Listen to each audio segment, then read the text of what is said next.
क्या भारत और अमेरिका के अटूट रिश्ते में अब दरार आ चुकी है? क्या डोनाल्ड ट्रंप के कड़वे बयान और अमेरिकी विदेश मंत्री मार्को रूबियो की भारत यात्रा ने दोस्ती की तस्वीर को पूरी तरह बदल दिया है? नमस्कार, स्वागत है आपका हमारे चैनल पर। आज हम एनालिसिस करने वाले हैं द हिंदू के सबसे चर्चित एडिटोरियल बैड फेंसेस का। जनवरी 2025 में पद संभालने के बाद अमेरिकी विदेश मंत्री मार्को रूबियो पहली बार 4 दिनों के दौरे पर भारत आए। लेकिन क्या यह दौरा भारत अमेरिका के बीच पिछले 1 साल से चल रहे तनाव को कम कर पाया, या यह सिर्फ एक फॉर्मेलिटी बनकर रह गया? आज के इस एनालिसिस में हम इसी के पीछे की पूरी इनसाइड स्टोरी को समझेंगे। इस वीडियो में हम एडिटोरियल के सारे पहलुओं को गहराई से डिकोड करेंगे, जैसे भारत की सबसे बड़ी चिंताएं, अमेरिका द्वारा वीजा में कटौती, ईरान पर हमला और हॉर्मुज जो जल डमरू मध्य यानी कि स्टेट ऑफ हॉर्मुज की नाकेबंदी से भारत को हुआ आर्थिक नुकसान, ट्रंप का हेल होल वाला बयान, राष्ट्रपति डोनाल्ड ट्रंप के प्रवासियों के खिलाफ दिए गए बयान और भारत के प्रति उनके मंत्रियों का रवैया। तीसरा है दौरे के असली नतीजे, इतने भव्य स्वागत और प्रोटोकॉल तोड़ने के बाद भी आखिर दोनों देशों के बीच सिर्फ एक समझौता क्यों हुआ? और अगला पॉइंट है द बिग पिक्चर, यानी कि जून के मध्य में फ्रांस के एवियन में होने वाले G7 समिट में जब पीएम मोदी और राष्ट्रपति ट्रंप आमने सामने होंगे तो वहाँ क्या उम्मीदें होंगी? अगर आप यूपीएससी, बैंकिंग या किसी भी सरकारी परीक्षा की तैयारी कर रहे हैं तो यह सिर्फ जियोपॉलिटिकल और इंटरनेशनल रिलेशन में दिलचस्पी रखते हैं तो यह एनालिसिस आपके लिए बेहद जरूरी है। तो बिना एक भी सेकेंड गवाए जल्दी से वीडियो को लाइक कर दीजिए, चैनल को सब्सक्राइब कर लीजिए और चलिए शुरू करते हैं आज का कंप्लीट एडिटोरियल एनालिसिस। आज का जो बैड फेंसेस जो आज का ये है जो ये शीर्षक जिसको कह सकते हैं, हेडलाइन कह सकते हैं, वो है। लेकिन उससे पहले जो है हम एक बार वर्ड्स की तरफ चलते हैं। मेंड का मतलब होता है किसी चीज़ को सुधारना, रिश्ते मतलब कोई खराब हो गया है तो उसको सुधारना, तो इसको रिपेयर कहते हैं, रेक्टिफाई कहते हैं, रिकॉन्साइल कहते हैं। इसका एंटो डैमेज, डिस्ट्रॉय या ब्रेक। रप्चर का मतलब कोई चीज़ का जो मतलब कि जिसमें दरार आ जाता है, बिखराव आ जाता है, उसको रप्चर कहते हैं। सीवरेंस आपका हो जाएगा ब्रीच या फिर फ्रैक्चर। इसका एंड हो जाएगा यूनियन, जंक्शन या फिर एग्रीमेंट। बायलैटरल का जो मतलब होता है द्विपक्षीय, ये तो सभी जानते ही हैं, म्यूचुअल, टू साइडेड या जॉइंट। एंड हो जाएगा यूनिलैटरल, मल्टीलैटरल या इंडिपेंडेंट। मल्टीफोल्ड का जो मतलब होता है मैनीफोल्ड, यानी कि बहुआयामी। तो मैनीफोल्ड, मल्टीपल या फिर डाइवर्स। एंड हो जाएगा सिंगल, यूनिफॉर्म या सिंपल। प्रिजर्वेटिव पेजोरेटिव का मतलब होता है ये अपमानजनक भाषा वगैरह जो होता है ना, उसका डेरोगेटरी, डिस्पैरेजिंग या इंसल्टिंग। एंड हो जाएगा कॉम्प्लीमेंट्री, प्रेजवर्दी या अप्रिसिएटिव। एम्पलीफाइड का मतलब कोई चीज़ को बढ़ाना, ठीक है ना, तो मैग्नीफाई करना, इंटेंसिफाई करना, एस्केलेटेड करना। एंड हो जाएगा डिमिनिश्ड, रिड्यूस्ड या डिक्रीज्ड। गैमेट का मतलब एक दायरा, एक संपूर्ण दायरा, स्पेक्ट्रम, रेंज या कॉम्पास। एंड हो जाएगा पार्ट, फ्रैक्शन या फिर लिमिटेशन। अगला है रेप्लिकेट का मतलब किसी पुरानी चीज़ या व्यवस्था का समझौते को हूबहू दोहराना, रेप्लिकेट करना मतलब, ठीक है ना, उसको रिप्रोड्यूस करना। तो आप कह सकते हैं डुप्लीकेट या रिप्रोड्यूसेस या फिर मिमिक्स। एंड हो जाएगा ओरिजिनेट्स, इनोवेट्स या क्रिएट्स। फ्रेड का मतलब होता है जो कोई चीज़ घिस घिस कर जो कमज़ोर हो जाता है, यानी कि उसमें मतलब रिश्तों या किसी चीज़ में भी जो मतलब कि एक कड़वाहट आ जाती है, उसको फ्रेड कह सकते हैं आप। स्ट्रेंड, वीकेंड या फिर टेंस। एंड हो जाएगा स्ट्रेंथन, सॉलिड या फिर इंटैक्ट। इडियम फ्रेजेस भी देख लेते हैं। Good fences make good neighbours, यानी कि अच्छा जो फेंस होता है वो अच्छे नेबर्स बनाता है। यानी कि आप कह सकते हैं स्पष्ट सीमाएं और एक दूसरे के आंतरिक मामलों में दखल नहीं देना रिश्तों को मजबूत बनाते हैं, यानी कि हद में रहो तो दोस्ती बनी रहती है, ठीक है ना। इंडिया एंड नेबरिंग कंट्रीज जो है ना, अपना अपना बॉर्डर्स को रिस्पेक्ट करना चाहिए क्योंकि good fences make good neighbours, ठीक है। लेआउट द रेड कारपेट, किसी के लिए ना मतलब कि रेड कारपेट बिछाते हैं, मतलब भव्य स्वागत करते हैं। तो न्यू दिल्ली ना, यानी कि भारत सरकार जो है, इसने रेड कारपेट बिछाया सेक्रेटरी ऑफ स्टेट के लिए, Marco Rubio. Secretary of state को जो है विदेश मंत्री कहते हैं, ड्यूरिंग हिज 4-day विजिट, ठीक है। इन अ डिपार्चर फ्रॉम प्रोटोकॉल, जो एक आधिकारिक नियम होते हैं, सरकारी तौर तरीके होते हैं, या फिर आप कह सकते हैं उसको जो एक प्रोटोकॉल होता है उससे अलग हटकर कोई काम करते हैं तो उसको मतलब कि क्या हो जाता है। मतलब उससे हटकर कोई काम करते हैं तो उसको कहते हैं इन अ डिपार्चर फ्रॉम प्रोटोकॉल। तो इन अ डिपार्चर फ्रॉम प्रोटोकॉल जो है प्राइम मिनिस्टर नरेंद्र मोदी जो हैं वो खुद जो है वो फॉरेन मिनिस्टर के लिए जो है ना वो एयरपोर्ट में आए, जबकि चाइना के जो राष्ट्रपति हैं वो खुद जो है ट्रंप के आने पर वो खुद नहीं जाते हैं, उनके वाइस प्रेसिडेंट जाके उनको रिसीव करते हैं। तो ये स्थिति है हमारे प्राइम मिनिस्टर की। चलिए, रन द फुल गैमेट ये होता है किसी विषय या स्थिति के पूरे दायरे, सभी पहलुओं या हर छोटी बड़ी चीज़ों को शामिल जिसमें करते हैं, यानी टू कवर और एक्सपीरियंस द इंटायर रेंज, ठीक है ना। बायलैटरल टॉक्स में क्या हुआ है कि दोनों लीडर्स ने जो मामले पर जो है डिस्कस किया और ran the full gamut of ties from trade to defence, और जो है उन सारे मुद्दों पर चर्चा की जो व्यापार से लेकर रक्षा तक संबंधों के पूरे दायरे को कवर करते थे। फेस टू फेस मतलब आमने सामने, ये प्रत्यक्ष रूप से द टू लीडर्स जो है ना विल कम टू फेस, दोनों सामने आमने सामने होंगे फॉर द फर्स्ट टाइम, पहली बार since 2025 at the upcoming G7 summit में। तो चलिए चलते हैं एडिटोरियल की तरफ। बैड फेंसेस तो समझ गए, जैसे गुड फेंसेस में गुड नेबर्स, तो उसी तरह बैड फेंसेस हो खराब बार, यानी कि अगर बार मतलब समझते हैं ना, जो फेंसेस मतलब समझते हैं ना, जो बार आप अपने चारों तरफ जो एक बार लगाते हैं, ठीक है ना, तो उसको कहते हैं फेंसेस, ठीक है। तो ये जो सीमाएं या रिश्ते जो है ना खराब हो जाती है, अगर रिलेशन मतलब खराब हो जाती है, तो उसी के बारे में ये है।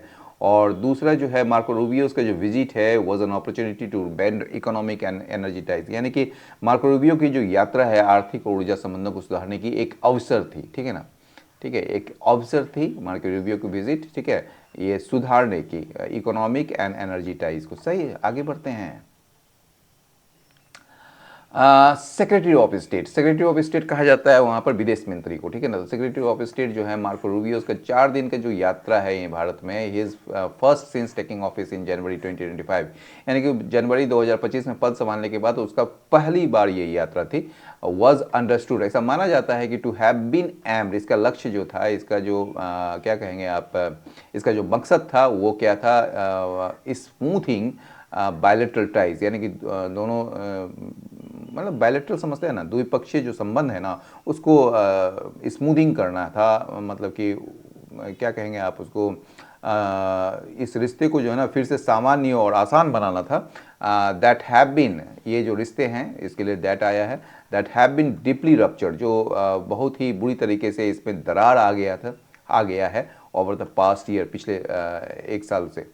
The problems have been multifold, ये जो समस्या जो है ना वो कई सारे हैं, एक समस्या नहीं है, कई सारे हैं, जो ranging from the US high tariffs, ठीक है ना, मतलब कि समस्या जो हैं बहुत सारे हैं, रेंजिंग फ्रॉम, ठीक है, ranging from the US high tariffs, मतलब कि मतलब ये जो परेशानियां हैं वो क्या क्या हैं वो आपको बताते हैं। रेंजिंग जो शुरू होता है US के हाई टेरिफ से, यानी कि अमेरिका द्वारा भारतीय सामानों पर जो है वो भारी टैक्स लगाना, ठीक है। दूसरा है कटिंग डाउन ऑन वीजाज, यानी कि वीजा की संख्या कम करना, इमिग्रेशन एंड आउटसोर्सिंग, और जो है आपको प्रवासन यानी कि इमिग्रेशन और आउटसोर्सिंग यानी कि भारतीयों को जो काम दिया जाता था उसको रोकना, ठीक है ना। To sanctions on India's energy procurement and investment, और जो अगला ये है कि जैसे आप जो है जो मतलब कि भारत द्वारा जो खरीदे जाने वाले जो ईंधन है, ठीक है, आप जो प्रोक्योर करते हैं, जो खरीदते हैं और जो इन्वेस्टमेंट करते हैं, जैसे कि वहाँ पर चाबहार में किया गया था, तो वो जो मतलब कि वो जो पाबंदियाँ हैं, जो निवेश पर जो पाबंदियाँ हैं, सैंक्शंस हैं, सैंक्शंस मतलब पाबंदियाँ, ठीक है ना, वो है एक, और वो पाबंदियाँ लगाना। It's moves with China and Pakistan, और भारत का जो चाइना और पाकिस्तान के साथ जो उठाए गए कदम हैं वो है एक, और and the pejorative remarks by the president Donald Trump, और ये जो डोनाल्ड ट्रंप के द्वारा जो और उनके मंत्रियों के द्वारा जो है भारत के बारे में जो अपमानजनक या कड़वी बातें जो की गई है, ये सारे प्रॉब्लम्स इस मतलब कि मतलब ये दोनों पक्ष जो हैं, ये दोनों देश जो हैं वो सामना कर रहे हैं। मतलब भारत एक्चुअली ये सामना कर रहा है, ये प्रॉब्लम्स हैव बीन मैनीफोल्ड, जो कि ये है, ठीक है। चलिए आगे बढ़ते हैं। Although the Modi government has not criticise the US for its क्या कहेंगे, फॉर इट्स एक्शंस। हालांकि जो मोदी सरकार है वो मुंह में मतलब कि एक क्या कहते हैं, एक उनकी दही जम गई है, और वो जो है वो अमेरिका को क्रिटिसाइज़ नहीं करती है उनके एक्शंस के लिए। लेकिन कोई शक नहीं है कि यूएस का जो अटैक है ईरान पर फरवरी 28 को, ठीक है ना, the wider regional conflict and the Hormuz strait blockade, और जो एक वाइडर, एक व्यापक जो क्षेत्रीय जो युद्ध है, और जो हॉर्मुज स्ट्रेट को जो ब्लॉकेज है, ठीक है ना, नाकेबंदी है, हैव कॉज्ड, इसने जो है इमेंस इकोनॉमिक वरीज लाया है इंडिया के लिए, ठीक है ना। मतलब इसने जो है इंडिया के लिए मतलब कि एक बहुत ही ज़्यादा क्या कहेंगे, मतलब कि क्या भारत के सामने जो ना भारी आर्थिक संकट और चिंताएं खड़ी कर दी है। क्या हो रहा है बार बार यार, हटो, ठीक है। इट वॉज दस, इसलिए जो है ये उम्मीद की जाती है कि दैट द मिस्टर रूबियोज, इसलिए ये उम्मीद की गई थी, या ठीक है, कि ये जो मिस्टर रूबियो का जो मतलब कि उम्मीद की जा रही थी कि रूबियो का जो विजिट है, यात्रा जो है, which combined the bilateral agenda alongside the Quad foreign ministers meeting would help repair one of the worst phases in bilateral ties caused largely by Washington's unilateral moves। यानी कि ये जो उम्मीद की गई थी कि श्री रूबियो की जो यात्रा है ना, जिसने क्वाड विदेश मंत्रियों की बैठक के साथ, ये जो ना ये कंबाइंड हुआ था, क्वाड के जो विदेश मंत्री के जो बैठक हुए थे ना, मतलब बैठक जो होने वाली, तो वो ये जो क्वाड विदेश मंत्रियों की बैठक के साथ साथ जो है द्विपक्षीय एजेंडे को जोड़ा गया था इसमें, ठीक है ना। जो मतलब ये जो विजिट है ये यहाँ पर फिर आगे जुड़ गया, वुड हेल्प, ये जो है मदद करेगी किस चीज़ में, जो वाशिंगटन के द्वारा जो किया गया, यानी कि अमेरिका के द्वारा जो यूनिलैटरल मूव्स लाए गए हैं, यानी कि एक तरफा कदमों के कारण जो है बड़े पैमाने पर जो पैदा हुए द्विपक्षीय संबंधों के सबसे खराब दौर में से एक को सुधारने में मदद करेगी, ये करेगी। वुड हेल्प रिपेयर, सुधारने में मतलब कि मदद करेगी one of the worst phase, सबसे खराब दौर में से एक को, इन बायलैटरल टाइज में, यानी कि द्विपक्षीय संबंध में, जो ये जो द्विपक्षीय संबंध में जो खराब दौर आया है वो किसके वजह से आया, मुख्य रूप से लार्जली मुख्य रूप से अमेरिका के द्वारा एक तरफा या मनमानी कदमों के द्वारा, मतलब उनके द्वारा जो एक्शन लिए गए हैं। मिस्टर रूबियोज का जो कंसिस्टेंटली हेल्ड, उसने जो है लगातार जो है उन्होंने ये माना कि that the relationship was well and that president Trump loves India, while responding to repeated questions on Mr. Trump's post that amplified anti-immigrant sentiments, referring to India as a hellhole, ठीक है ना। तो इसने क्या किया है कि ये जो रूबियो हैं उन्होंने जो है लगातार यह रुख अपनाया कि जो संबंध है वो वाज वेल, वो संबंध जो है भारत के साथ वो अच्छे थे, एंड दैट प्रेसिडेंट ट्रम्प जो है मतलब कि भारत से प्यार करते हैं, जबकि वो जो है मतलब कि बार बार पूछे गए रिपीटेड क्वेश्चंस पर जो है बार बार पूछे गए सवालों का जो जवाब दे रहे थे, ठीक है, मिस्टर ट्रम्प के पोस्ट पर, जिसमें जो है मतलब कि भारत को जो है उसने क्या किया है, मतलब कि एक तरीके से ना भारत को इसने नरक का गड्ढा यानी कि हेल होल बताया है, और यह कहकर जो है जो अप्रवासी मतलब कि विरोधी भावनाओं, एंटी इमिग्रेंट सेंटिमेंट्स को और बढ़ाया था, ठीक है। तो उस पर जो है वो कोई बात करना ही नहीं चाह रहे थे मिस्टर रूबियो, कि ऐसा उन्होंने किया क्या। New Delhi had no doubt let out the red carpet for mister Rubio, इस पर कोई शक नहीं है कि न्यू दिल्ली यानी कि भारत सरकार जो है एक बहुत ही मतलब कि मार्को रूबियो के स्वागत सत्कार में ना कोई कसर नहीं छोड़ी थी, और उनका जो है बहुत ही भव्य और शानदार स्वागत किया था। इन अ डिपार्चर फ्रॉम प्रोटोकॉल, ये बहुत एक अच्छा लाइन है, देखिए, इन अ डिपार्चर फ्रॉम प्रोटोकॉल मतलब कि एक प्रोटोकॉल से अलग हटते हुए जो एक नियम है हमारे मतलब प्रधानमंत्री आएंगे या किसी भी हेड ऑफ स्टेट आएंगे तो हेड ऑफ स्टेट ही मिलते हैं उससे। तो आमतौर पर विदेश मंत्रियों के आने पर जो है ना, देश के प्रधानमंत्री खुद उनके स्वागत के लिए नहीं जाते हैं, ये एक नियम और प्रोटोकॉल है। लेकिन इस बार नियमों को तोड़कर या उनसे हटकर प्रधानमंत्री नरेंद्र मोदी जो हैं वो खुद रूबियो के आने पर उनका स्वागत किया। ठीक है, प्राइम मिनिस्टर नरेंद्र मोदी जो है उसका स्वागत किया on his arrival. And external affairs minister जो हैं S Jaishankar spent much of the weekend in meetings with mister Rubio. और जो हमारे भारत के विदेश मंत्री एस जयशंकर ने अपने वीकेंड के एक बड़ा हिस्सा रूबियो के साथ बैठकों में बिताया, इंक्लूडिंग 2 यूएस एम्बेसी रिसेप्शन, जिसमें जो है 2 यूएस एम्बेसी का रिसेप्शन भी शामिल है। यानी कि 2 स्वागत कार्यक्रम जो था वो मतलब अमेरिकी दूतावास में, उसमें भी वो शामिल थे। आगे बढ़ते हैं। ऑन संडे, रविवार को क्या हुआ, मिस्टर जयशंकर जो है वो शामिल हुए सेलिब्रेशन में जो अमेरिका का 250वां इंडिपेंडेंस डे के लिए मनाया जा रहा था, और मिस्टर रूबियो उसका बर्थडे भी था। यानी कि जयशंकर जो है एक ऐसे उत्सव या पार्टी में शामिल हुए जो 2 खास वजहों से रखी गई थी। एक तो अमेरिका की आज़ादी के 250 साल पूरे होने की खुशी में, और दूसरा उसी दिन मार्को रूबियो का जन्मदिन भी था, तो उसमें वो शामिल हुए थे।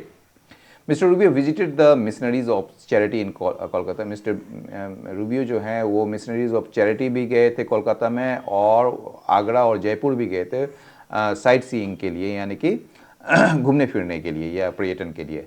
बायलैटरल टॉक्स में क्या हुआ, फॉरेन मिनिस्टर जो हैं डिस्कस किया फुल गैमेट ऑफ टाइज, मतलब फुल गैमेट ऑफ कई सारे मतलब कि अपने संबंधों के पूरे दायरे पर विस्तार से बात की। यानी कि हर एक छोटे बड़े मुद्दे पर बात की, जिसमें शामिल है ट्रेड शामिल है, एनर्जी शामिल है, civil nuclear technological and defence cooperation शामिल है, और साथ ही साथ जो है रीजनल और जियोपॉलिटिकल कॉन्फ्लिक्ट्स भी शामिल है। ठीक है, दूसरे पैराग्राफ में चलते हैं।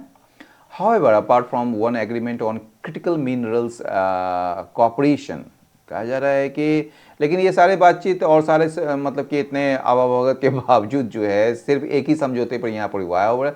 अपार्ट फ्रॉम वन एग्रीमेंट, केवल एक ही एग्रीमेंट हुआ ऑन क्रिटिकल मिनरल्स और कॉपरेशन पर। ठीक है, which replicates their partnership within the Quad. ठीक है ना, जो मतलब कि क्या कहेंगे आप उसको, स्क्वाड और जो 15 देशीय पैक्स सिलिका के भीतर जो है उनकी साझेदारी को ही दोहराता है। Which replicates their partnership within the Quad and the 15 nation Pax Silica, जो दोहराता है केवल उसी चीज़ को, उसके जो पार्टनरशिप है क्वाड के अंदर और 15 नेशन पैक्स सिलिका के भीतर, उसी को दोहराता है। इसका ये जो विजिट का जो बायलैटरल पार्ट जो था वो ended with a few outcomes of note. ठीक है ना, वो जो है ना वो कोई भी मतलब कि इसका जो अंत है बिना किसी बड़े या ध्यान देने योग्य परिणाम के बिना ही हो गया ये, मतलब कोई भी ऐसा नोट करने लायक जो है ना वो चीज़ था ही नहीं इसमें।